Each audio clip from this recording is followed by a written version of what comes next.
vamos a tener que adelantarla, porque si no va a ser complicado. Bien. Sugerencias, ¿no? De retroceso hoy día o esta semana, acérquense a esterilización, pidan la ficha de esterilización. Y bueno, ahí les van a indicar los pasos, ¿no? A seguir, porque su material no está con sangre, no está con saliva, así van a tener que desinfectarlo. Seco lo van a entregar y luego lo van a esterilizar. Bien. Traten de ver también los horarios para que no tengamos estos problemas. ¿Sí? Entonces, lo que compete hoy, vamos a hablar de diagnóstico y técnicas para exodoncia. Por eso es que esto compete a la segunda parte del curso. Pero igual, cuando lleguemos a la semana 9 la vamos a reforzar. Lo tenemos que hacer clase para ganar tiempo. Bien. ¿Cuál es el resultado al finalizar la sesión? Que el estudiante conozca el diagnóstico y técnicas de exodoncia compleja, también simple, mediante el desarrollo de conocimientos aplicados desde evidencia y experiencia. Vamos a hablar primero sobre la exodoncia. ¿Tiene motivos para hacer una exodoncia en un paciente, ¿no? Por ejemplo, ¿qué motivos podemos tener? ¿Por qué motivos yo puedo realizar una extracción? Colocar brackets. ¿Por una? ¿Perdón? Colocar brackets. Por motivo ortodóntico. Ok, por motivo ortodóntico puedo retirar piezas dentarias. Por ejemplo, ¿cuáles? Las premolares. Premolares. No siempre las primeras. A mí me quitaron primeras premolares. No, claro, pero hay casos donde retiramos también las segundas, ¿no? Ahora, ¿de qué depende eso? Por ejemplo, hay pacientes que pueden tener mucho apiñamiento dental o hay pacientes que pueden tener también clase 2 o el perfil muy proyectado hacia adelante y tenemos que mejorar el perfil, entonces tenemos que extraer piezas dentarias. Uno por motivo ortodóntico. ¿Qué más? Un traumatismo, por ejemplo. Una fractura, por ejemplo, un traumatismo que me ocasiona una fractura vertical o horizontal, va a perder probablemente la pieza ese paciente. ¿Qué más? ¿Por qué no se podría salvar? ¿Qué otro motivo, aparte de repente de una fractura o diagnóstico? Digan diagnóstico. Porque está cariada. una pieza con una caries de repente muy avanzada, ¿no? Imaginémonos que incluso la corona está destruida hasta llegar a furca de repente, ¿no? Pero ahí no sería una endodoncia. No necesariamente, porque a veces cuando la lesión cariosa está muy por debajo, imaginémonos que está por llegar a la furca que ya está cerca de la división de las raíces, es muy propenso a una fractura. Habría que evaluar radiográficamente. Pero si tenemos una lesión cariosa muy avanzada, sí es probable en este caso que, por ejemplo, llegue a zonas radiculares o caries muy extensas, sí podemos perder piezas dentarias también. Otra razón más, otro diagnóstico, por ejemplo, ¿qué más? Cuando las terceras molares no erupcionan.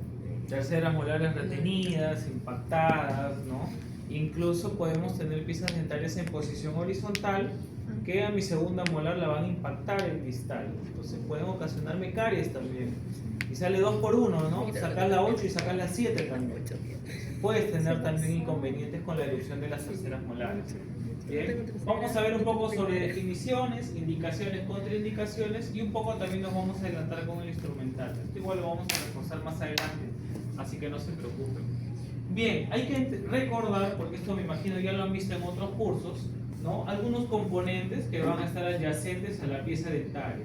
Entre ellos nosotros tenemos el ligamento periodontal, el hueso alveolar y también el hueso alveolar medular. Sin embargo, al momento de realizar exodoncias, extracciones, sean simples incluso, nosotros tenemos que respetar este epitelio, porque a veces ¿cuál es el error que uno puede cometer? De repente se ejerce mucha fuerza y podemos tener inconvenientes en las tablas, principalmente en tablas vestibulares. Y el problema que podemos ocasionarle al paciente es que vamos a tener mucha reabsorción, ¿no? Mucha reabsorción, luego el paciente probablemente necesitará un injerto, ¿no? Tenemos una reabsorción muy pronunciada en ese sector, el paciente va a tener inconvenientes posteriormente para la rehabilitación. Hay instrumentos, y entre ellos los elevadores y estos de aquí que se llaman forceps, ¿no? Y los forceps tienen una numeración y también tienen un nombre específico. No es el mismo forceps que yo voy a utilizar para un central que el que yo voy a utilizar para una premolar probablemente o hasta para una molar, ¿no?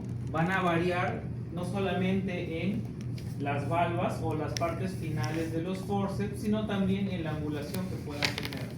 Ahora, acá en la diapositiva, ¿no? Ingresa, por ejemplo, nuestro forceps, pero yo tengo que hacer una expansión de la tabla ósea previamente. No es que ustedes van con el forceps y inmediatamente están traccionando el diente, ¿no? Porque si no se puede fracturar uno o dos, van a dañar también las tablas vestibulares y palatinas del diente.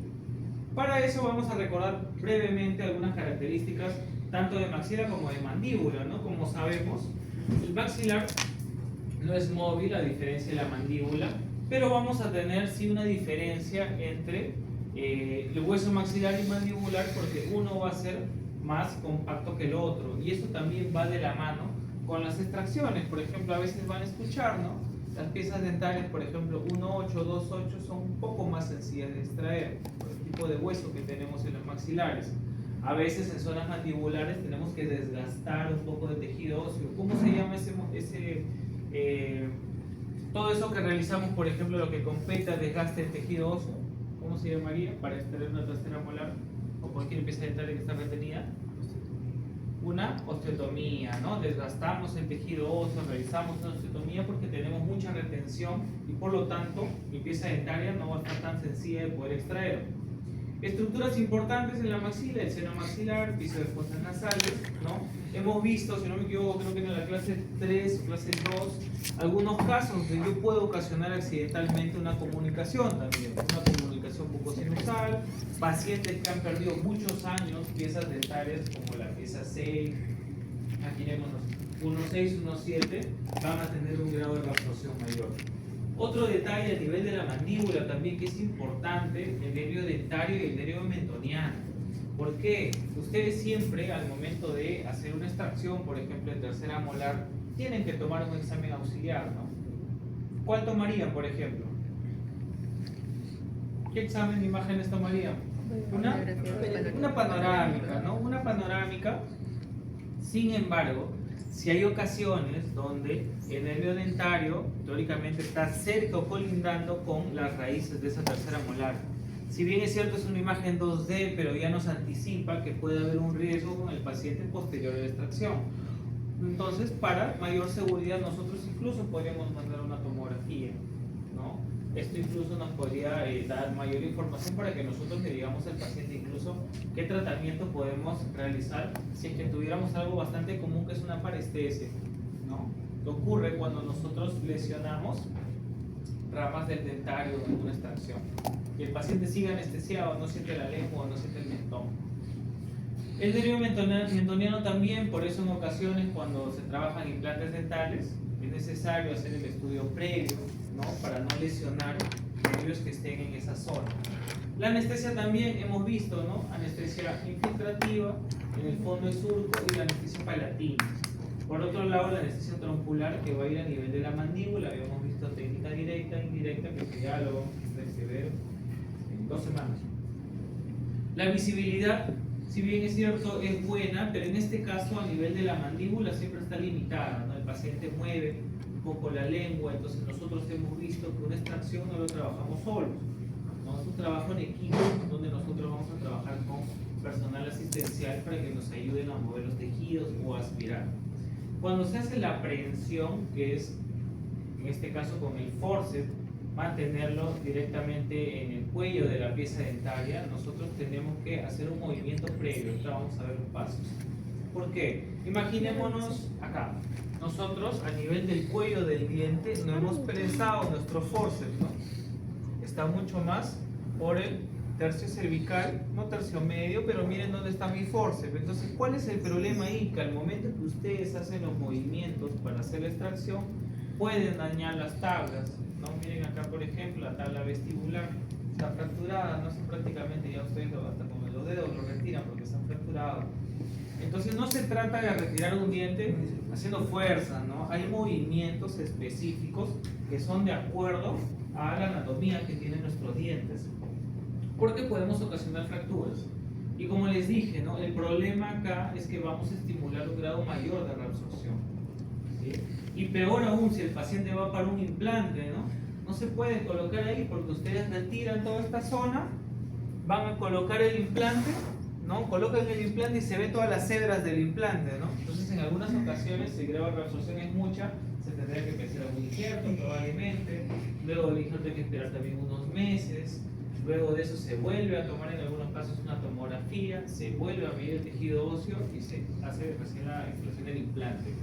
Porque el implante puede que sí o se integre, pero como no tenemos esta tabla vestibular, cuando el paciente sonría se van a ver las hebras del implante, ¿no? Se va a integrar probablemente el palatino, va a tener alguna retención, pero no vamos a tener ahí no solamente tejido óseo, sino también tejido blando que cubra nuestro implante. ¿Bien? Otro punto también, ¿qué pasa por ejemplo si yo no tomo una radiografía y yo digo, este diente es fácil, ¿no? Fíjense, se ve, es visible, yo lo saco, yo mismo soy, ¿no? Y podemos tener algunos casos donde las raíces también puedan estar fusionadas o podemos tener cuadros también como hipercementosis, ¿no? Entonces, ¿qué pasa ahí? No lo van a poder luxar de manera muy rápida, ¿no? Va a demorar un poco más al momento de hacer extracción y al final vamos a retirar con tejido óseo adicional. Ahora, otro inconveniente, y esto lo vimos también en una radiografía, recuerdo, cuando el paciente tiene ausencia de piezas dentarias y no hay función masticatoria, vamos a tener un mayor grado de reabsorción, ¿no? Por lo tanto, si tenemos mayor grado de reabsorción y se retira de manera inadecuada, yo puedo en este caso retirar con tejido óseo, incluso si tengo, por ejemplo, vamos a poner un cuadro de hipercementosis, ¿no? Y dejo todo este piso bastante delgado, ¿no? Y propenso para que se pueda ocasionar en este caso una comunicación, por ejemplo, ¿no? Como lo que hemos hablado hace poco. Por lo tanto, hay que tener cuidado y hay que tener también en claro las consideraciones anatómicas, ¿no? No tenemos piezas dentarias, por lo tanto no hay función masticatoria, entonces tenemos un mayor grado de reabsorción y neumatización también del seno maxilar o de los senos maxilares, ¿no? Similar acá, ¿no? Miren acá cómo colinda en este caso la raíz con el piso del seno maxilar. Esto no significa de que yo sí o sí, o a ciencia cierta voy a decir, saco este diente y hay una comunicación. Hay que recordar que es una imagen 2D, pero sí me da más información para tener cuidado al momento de hacer este tipo de extracciones. Por lo tanto, nosotros vamos a tener una secuencia quirúrgica, que esto ya lo habíamos visto en las clases anteriores, ¿no? La asepsia, primero voy a limpiar el rostro del paciente de manera extraoral, la anestesia, dependiendo qué anestesia vamos a utilizar, la incisión, dependiendo, ¿no? Podemos tener una tercera molar externa. Una pregunta. No. Ya. Podemos tener una incisión para poder liberar el tejido blando y poder evaluar las piezas dentarias, el decolaje, la hemostasia, porque va a haber un sangrado, el tratamiento y posteriormente también el tratamiento de ese alveolo, ¿no? Cómo dejamos ese alveolo posterior a la extracción, porque podemos tener también algunos cuadros como las alveolitis, que pueden ser secas o pueden ser húmedas. Y al último vamos a terminar con la sutura, ¿no? La sutura que también vamos a practicar en este caso más adelante, las técnicas de sutura en maqueta primero. Por lo tanto, indicaciones para extracciones dentales, ¿no? Número 1, una caries avanzada, ¿no? Miren por ejemplo esta amalgama de acá, ¿no? Tenemos una amalgama bastante grande, está fracturada, ¿no? Y ya hay incluso, se podría decir que en la terminación de esta zona la encía ha invadido ese espacio biológico del diente, ¿no? Entonces vamos a tener también situaciones clínicas donde la pérdida coronaria es mucho mayor, es muy grande, ¿no? Incluso nosotros no vamos a poder en este caso salvar este tipo de piezas dentarias. Muchas de ellas a veces pueden presentar movilidad, ustedes retiran toda esta zona y vamos a tener gran ausencia de pérdida dentaria. Acá por ejemplo tenemos un pólipo, ¿no? Hemos tenido una caries, ha habido una reabsorción de la corona y tenemos un tejido que ya está emergiendo de lo que era la corona. Entonces ahí ya no tenemos dientes, ¿no? Imposible poder en este caso tratar de salvar estas piezas dentarias porque ya hay ausencia de gran tejido dentario. Otro, y esto es frecuente, por ejemplo, piezas dentarias como terceras molares que están en manera horizontal, o no necesariamente horizontal, a veces están mesioanguladas, ocasionan caries a nivel cervical. Estas caries no las ves, es así, tú lo que ves es la corona. Entonces por debajo vamos a tener caries a nivel del cuello del diente y vamos a tener una reabsorción de las paredes, dependiendo de la pieza, la pared distal de la pieza 7. Entonces miren acá por ejemplo, se extrae el diente, ¿no? Y tenemos una gran reabsorción. Profesor, Pregunta. ¿esa tercera molar está pasando por el nervio? Aparentemente, ¿no? Ujú. Aparentemente, porque el conducto lo tenemos acá. Lo tenemos acá, ¿no? ¿Sería Entonces, ¿se podría sospechar? coronectomía? Depende. Acá hay dos, buena pregunta. Acá hay dos maneras de solucionar el tema. Primero, en este caso, tienes la opción de pedir una tomografía al paciente. Si en la tomografía ves que las raíces colindan y atraviesan el dentario, hay dos maneras. Primero, puedes pensar en una coronectomía. ¿En qué consiste la coronectomía? Hay que ser muy preciso porque haces el colgajo, liberas la encía y con tu fresa tú lo que vas a hacer es sacar la corona. Seccionas toda esta corona y retiras esto. Y esta raíz se va a quedar. Tiempo después, esta raíz va a empezar a emerger un poco y lo vas a poder sacar. Eso es uno. Otro, puedes intentar extraerlo, ¿no? Y al paciente se le da también complejos vitamínicos, que eso lo vamos a ver en el seminario 3. Porque nosotros podemos hacer una extracción, podemos de repente, no solamente con técnicas de anestesia, sino también por la cercanía de la raíz con el dentario, podemos ocasionar parestesia en el paciente y justo en ese seminario vamos a ver cómo medicarlo, ¿no?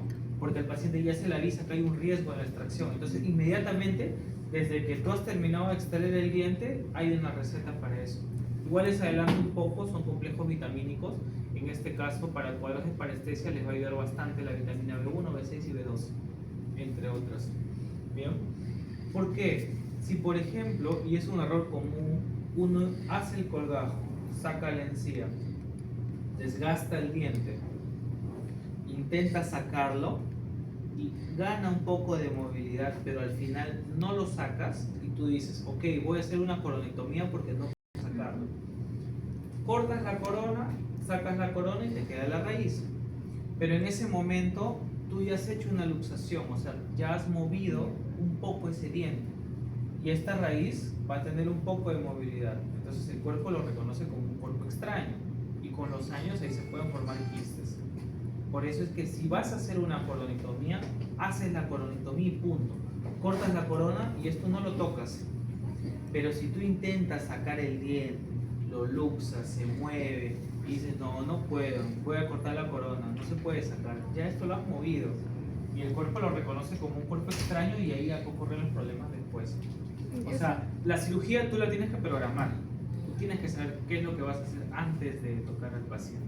Acá, por ejemplo, yo diría, si el paciente tiene un dolor intenso, ¿no? Ya tiene un poco de edema, primero lo medicamos, bajamos la inflamación y yo acá sí intentaría sacarlo si estoy lejos del dentario en la tomografía. ¿Cómo lo hago? Haría una.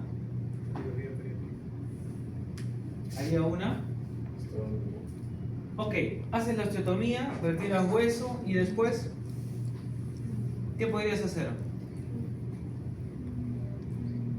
Una odontosección, ¿no? Que no se confunda el término coronectomía con odontosección.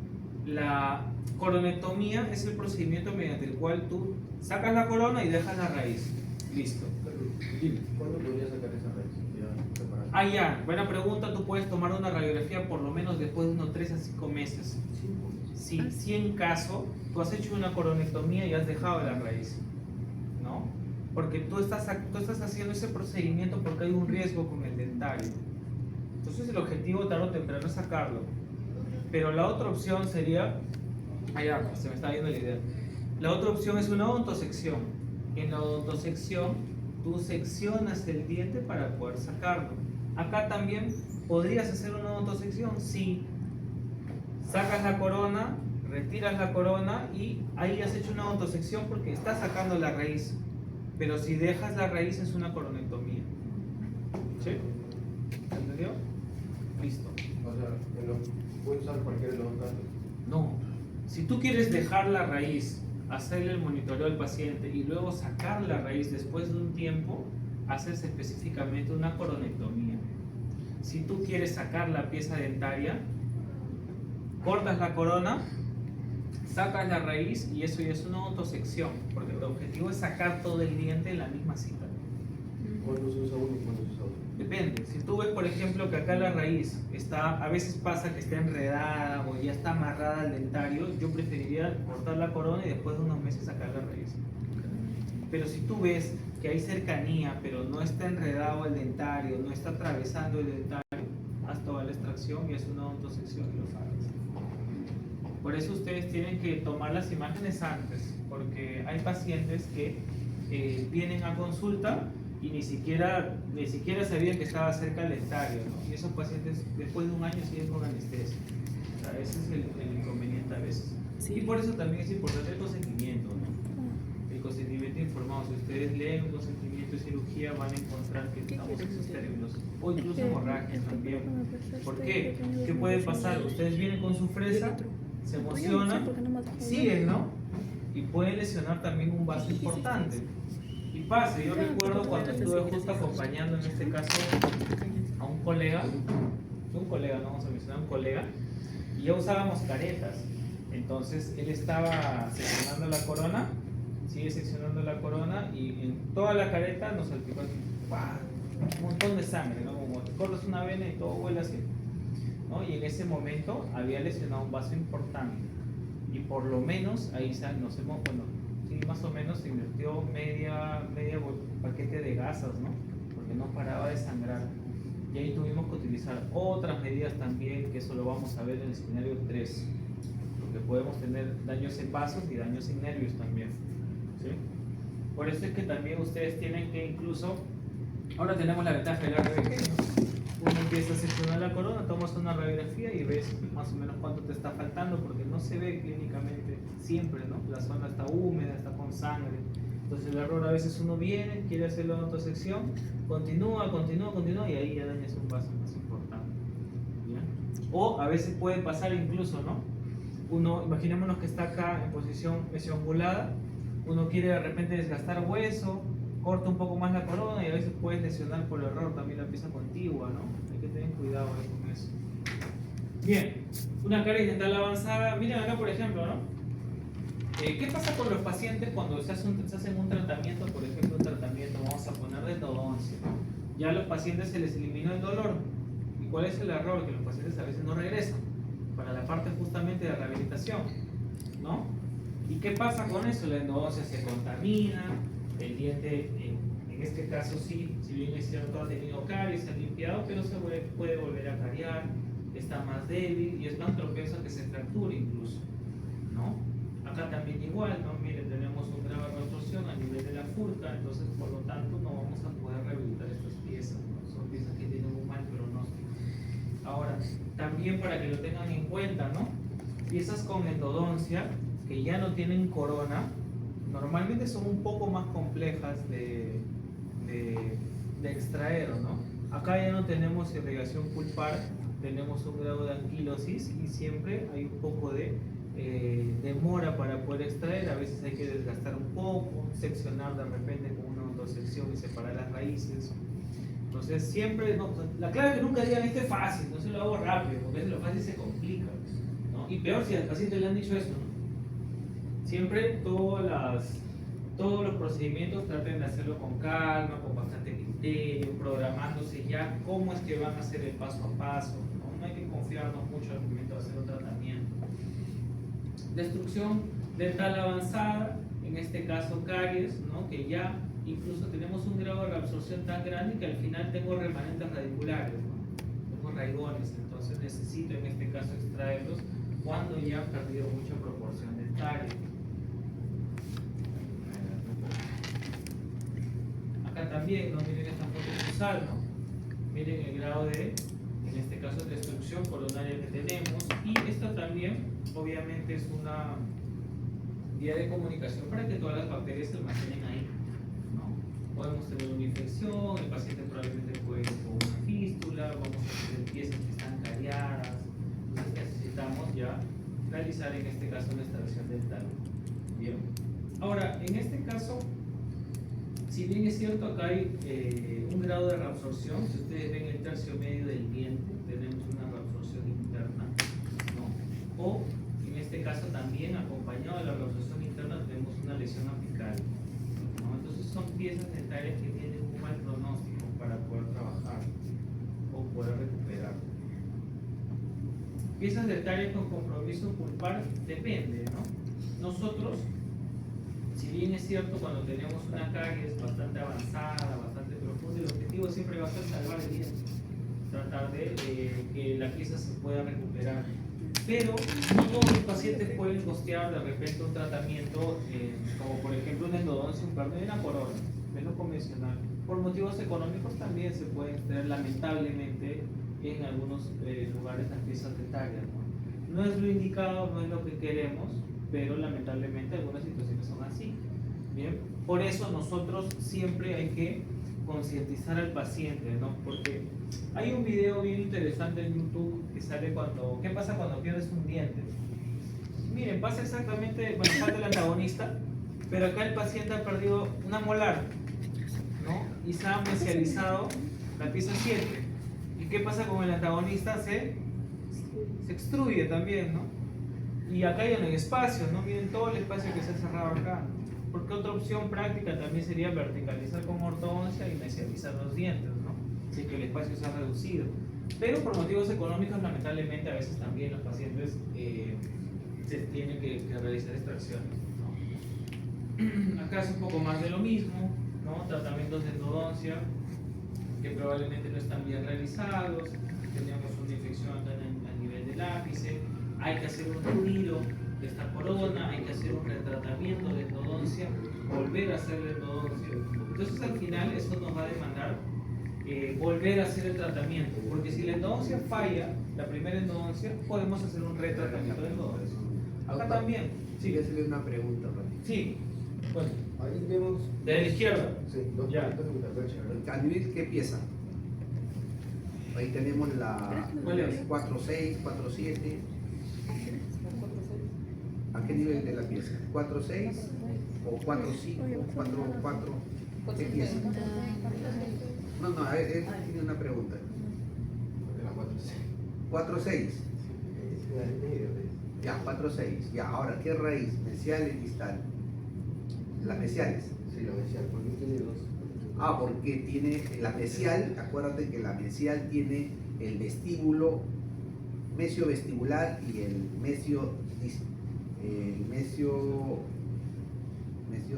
el distal, el mesio vestibular y mesio lingual. Tiene dos raíces, pues. Por eso tú ves ahí como una bifurcación, ¿ves, no? A nivel apical, ¿no? Es que hay dos raíces. Dos raíces que tú lo ves así, mira. Tú lo estás viendo así. Son dos raíces que de costaditos son dos. A nivel apical. Es la obturación del endodoncia. ¿Ya? Pero está bien, pregunten todo para que todo esté claro. ¿Hay una pregunta más? Ah, no, pero ¿cuál era la pregunta? Ahí. Claro, él decía por qué hay dos. O sea, Ok. no, es la obturación de los dos conductos que se ve como uno, ¿no? Pero son dos realmente ahí. Y miren esta endodoncia. ¿Qué opinan de esta? Bueno, todavía no llegó el curso, pero compárenla con esta raíz distal. ¿Cómo está? Por ahí escuché. Está corta. Obturado, ¿no? Cuando ustedes lleven el curso de endodoncia van a ver las longitudes correctas de trabajo, ¿no? Porque nosotros respetamos y trabajamos con medidas en endodoncia. Acá está muy corta y por lo tanto si ustedes posteriormente colocan un perno acá, el perno también va a ser súper corto, ¿no?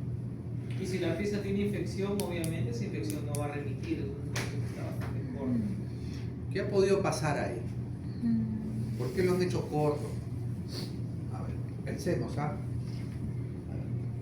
Porque hubo una infección. No. O sea, no tiene que ver la infección con lo que está corto. Muchas cosas pueden pasar. Uno que no ha tomado una radiografía, porque con la radiografía tú ves qué distancia es. No han hecho una conductometría, no han hecho una conometría, o sea, no han hecho nada, lo han hecho al ojímetro. Ese es uno. Puede ser también que está obstruido, también puede ser que se haya obstruido y hasta ahí llega. Y eso hay que avisarle al paciente, ¿no? Con radiografía se les dice, mire, está obstruido, está calcificado, ya no podemos ingresar, pero el paciente lo tiene que saber, ¿ya? Pero no creo, ¿ah? No creo, porque mire el otro cómo está, la pulpa está llegando hasta abajo. A veces en provincia mayormente. Ahorita en Lima no creo que te hagan una endodoncia sin radiografía, ¿no? Hasta ahora lo peor que he visto fue que lo mandaron a un centro, le tomaron una periapical y con esa periapical querían trabajar. Todo. Todo, es posible. Pero ahora los RBG, acá en la universidad trabajamos con RBG, tiene medidas, o sea, tú vas a tomar la medida. En la computadora mide 23, 22, ya. Entonces, claro, si tú sabes que tu pieza está un poco elongada radiográficamente, entonces ya +1, +2, pero no 3 ni 4, sería demasiado. Tendrías que repetir la radiografía, ya si está muy elongado. Y te sirve, ¿no? Pero de todas maneras tenemos que tomar siquiera la conductometría, que significa poner el instrumento ya dentro y tomar una radiografía. Tu instrumento está con medida. Toma la radiografía y ya sabes si te falta o si te falta tienes que volver a seguir instrumentando, ¿no? Ya, entonces ya no se ve tanto así, ¿no? Pero sí son cosas que pasan, ¿no? Que a veces o dicen, no, el costo, ¿no? Sí, es verdad. Pero está dentro del presupuesto el costo. ¿Y alguna repercusión que se haya quedado así corto? Buena pregunta. Mírala, si tú ves la imagen, mira, ahí ves una imagen que todavía no se ha, ¿ya? Todavía ahí en la imagen, ¿ya? Pero tú tienes que, imagínate que no es tu paciente, llegó, está todo bien, y tú haces este hallazgo, ¿ya? Y tú dices, tendrías que tú evaluarlo. Es difícil que le pidas a tu dentista su radiografía original, ¿no? Pero imagínate que es tu caso. Ya, es tu caso, ¿ah? Es tu caso, te viene así y el paciente dice, doctor, me ha comenzado a molestar, ¿no? Y tú sabes que no llegaste porque estaba calcificado, por ejemplo, ¿no? O sea, imposible que tú lo hayas dejado así, pero tú sabes que estaba calcificado. Entonces, ¿tú qué tienes que hacer? Verificar tus radiografías como llegó antes. Si tú ves que la imagen era más lúcida, o sea, más notoria, bien notorio, ¿ya? Y está así, que ya está más tenue, ¿no? O sea, la imagen no está tan pronunciada, significa que está mejorando, se está reduciendo. Pero si tú ves que la imagen, no tenía imagen, cuando llegó el paciente no tenía ninguna imagen, y comenzó a molestar después de 6 meses, estoy hablando, ¿ah? ¿Ya? Y se comienza a ver una imagen radiolúcida, entonces tú sabes que no has hecho bien, entonces se ha podido incrementar la infección más. ¿Ya? O sea, una radiografía no te va a decir cómo llegó, tendrías que ver varias radiografías para ver si ha crecido o ha disminuido. ¿Ya? Eso a veces pasa cuando viene, por ejemplo, ya, viene así sin endodoncia, ¿ya? Y tú después de varios meses vuelves a tomar y ves que la imagen crece. ¿Qué significa? Que tu endodoncia no ha dado resultado. ¿Ya? Entonces tienes que tener un testigo siempre. Por eso todas las radiografías se guardan. Nosotros guardábamos las periapicales, guardábamos como una fotografía. Pero lamentablemente las periapicales, o sea, me refiero a las películas, ¿ya? Se dañan con el tiempo. En cambio, tu radiografía de hace 2 años se daña. Tu fotografía, ¿se daña o no se daña? No, porque está digitalizado. Ahora todo se digitaliza. Entonces, el RBG es una manera práctica, ¿ya? Que puedes tomar y no tiene costo casi, ¿no? O sea, es el mismo costo, ¿no? ¿Ya? Antes tomabas una foto y te decía, mi rollo tiene para 32 nomás, ¿ah? Ya no puedo tomar más, ¿ah? Y si te salía mal, ya fuiste. ¿Ya? Tú revelabas todo así. Ahora no, voy a repetir, repites y no hay ningún costo extra, ¿no? ¿Ya? Entonces, la idea es que si ustedes se compren su radiografía, ya tienen que comprarse por, como si se... tienen que comprarse adicionalmente su RBG o su placa de fósforo, pues, ¿no? Es otro sistema parecido, ¿no? ¿Ya? Y es mejor, sobre todo también por el tiempo, ¿no? Tomas la radiografía y para explicarle al paciente, ¿no? Porque a veces uno, como hacía, bueno, hace poco tiempo, ¿no? Tienes la radiografía acá, mira, acá ves la lesión, ¿no? Acá la ves, ¿no? Y la pones encima contra la luz, contra el foco, ¿no? El paciente no ve, pero te siente la cabeza y te dice que sí, ¿no? Pero en cambio con un RBG, con un radiovisógrafo, podemos ver mucho mejor en pantalla, ¿no? Es de 2021. Podemos ver y sobre todo hacerle seguimiento a estas lesiones. ¿Es otra? Si este paciente se hace un retratamiento de endodoncia, Ay, no, se cumple en este caso sí, con el INSS y demás para cumplir la longitud de trabajo, para que todo esté bien en endodoncia. Pero esta lesión no va a remitir en una semana o en días. Demora eso hasta meses o años, ¿no? Por eso a los pacientes se les programan controles. Y hay varios trabajos donde, por ejemplo, ven lesiones grandes y le toman una radiografía cada 2 meses, cada 4 meses y demás hasta que remita la lesión, que es lo ideal, tiene que remitir esa lesión. Y eso se le avisa también al paciente, ¿no? La radiación, no doctor, ¿no? También, Un RBG tiene 10 a 1, o sea, menos radiación que el convencional, las periapicales, las películas que tomábamos, ¿no? Tu equipo se deprecia menos, o sea, ahorita la verdad es ya, para un RBG es obligatorio prácticamente para un dentista actual, ¿no? ¿Y reemplaza la placa de fósforo? ¿O qué diferencia? Acá en la clínica tenemos placa de fósforo. Porque, o sea, nos pidieron comprar, por ejemplo, para imagenología, Ya. placa de fósforo. Ah, está. Pero si no un RBG cumpliría la misma. Buena pregunta porque está interesante esto, ¿no? La parte de radiológica. Tenemos RBG, ya, ¿cómo es el RBG? Es como una película con cable, ya, que tú lo pones a la computadora. Acá está el equipo de rayos X, es el mismo, ¿ah? Ya, acá está el cono, ya. Pongo la película durita a la computadora con cable. Toma, capta y va a la computadora, ¿ya? ¿Se entiende cuál es el RBG, ya? El RBG, lo malo que es como algo gruesito, ¿no? Como una película pero gruesita, ya. La placa de fósforo es diferente. La universidad tiene placa de fósforo porque hacemos muchas tomas, pero tenemos un equipo, es como si fuera, una cajita, ahí está, como esta cajita de desechos, ¿ya? Que tiene una pantalla que tú lo colocas, la película, se parece bastante a la película que venden, ¿ya? Pero es un poquito más gruesita, nada más, pero es bien parecida. La película tú lo colocas, ¿ya? Y ya te revela digitalmente. Lo bueno que esa película te sirve para muchas tomas, ¿ya? De placa de fósforo, y hay diferentes tamaños, ¿ya? Entonces la universidad tiene el equipo, pero la película, como aparte que lo pueden dañar, les hacen comprar, ¿no? La película les hacen comprar, la placa de fósforo les hacen comprar a ustedes, pero eso te va a servir para siempre, cuando estés en clínica, todo, ¿no? O sea, te va a durar bastante tiempo, ¿ya? La placa de fósforo también tiene menos radiación y es más cómodo para el paciente porque es como una placa. En cambio, la RBG es más gruesito, es como una galleta gruesa. El paciente es muy gruesa y le molesta, pero es cuestión de nosotros nos adaptemos.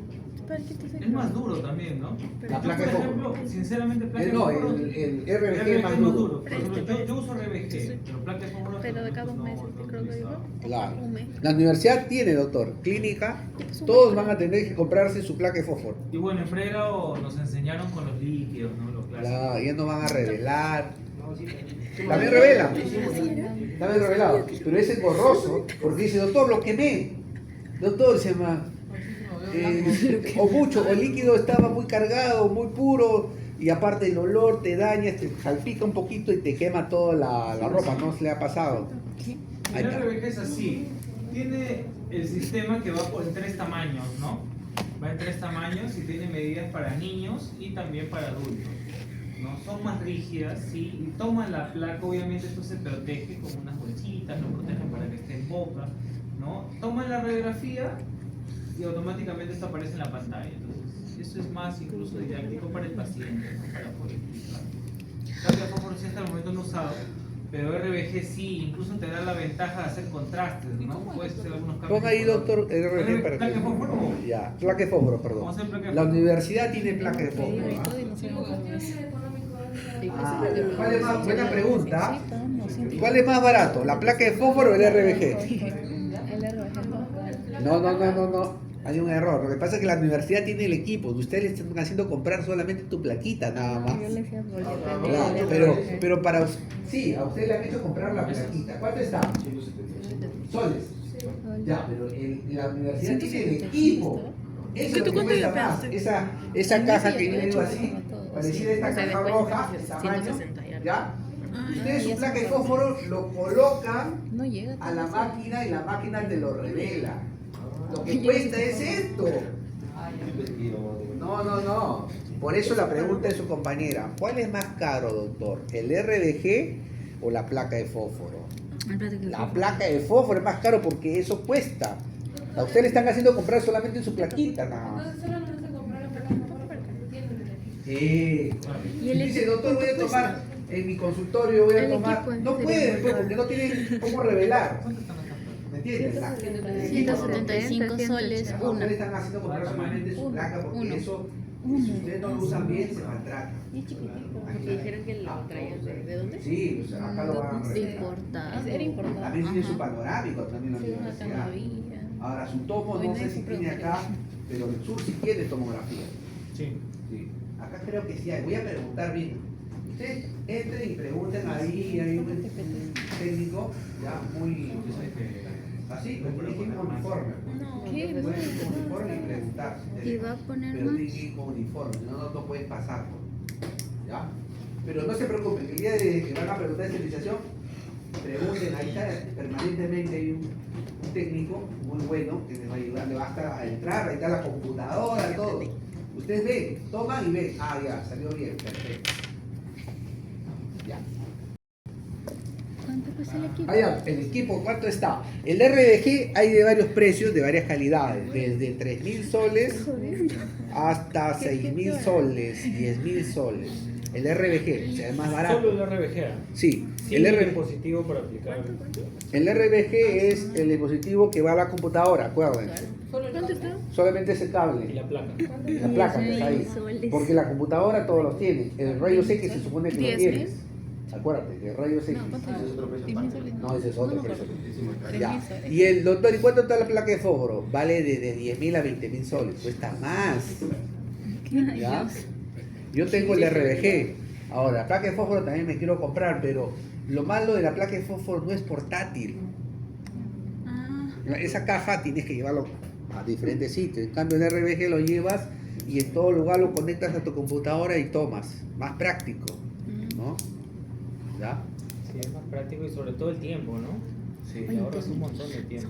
¿están las medidas Ese recomiendo ¿Cuál? en el RBG? Depende, depende. Si tienes O un sea, consultorio salen grande, medidas como como acá en la que en clínica, milímetros placa de fósforo. 0.22, así como para la endodoncia, o Ahora en está la placa de barato, fósforo. vale, Ellos la dividen sí, prácticamente, depende del producto que compres, pero casi siempre es Está 0, barato. 1.5 y 2. Porque he visto en- 1.5 para niños, no, 0 para niños, 1.5 adultos, y si tú quieres ya un sector posterior más grande y aumenta los milímetros de la placa. Y si no tenemos esos equipos, ¿podemos derivar a los pacientes para que nos traigan las radiografías? Sí, pero la calidad Tienen también que es tener, bien, todo ¿no? consultorio Hay teléfonos tiene que tener su equipo de 500 soles, radiografías y uno es periapicales, 6 soles, ¿no? por lo menos. Es algo igual, ¿no? Mínimo. Tú lo mandas a otro centro odontológico y ya perdiste al paciente.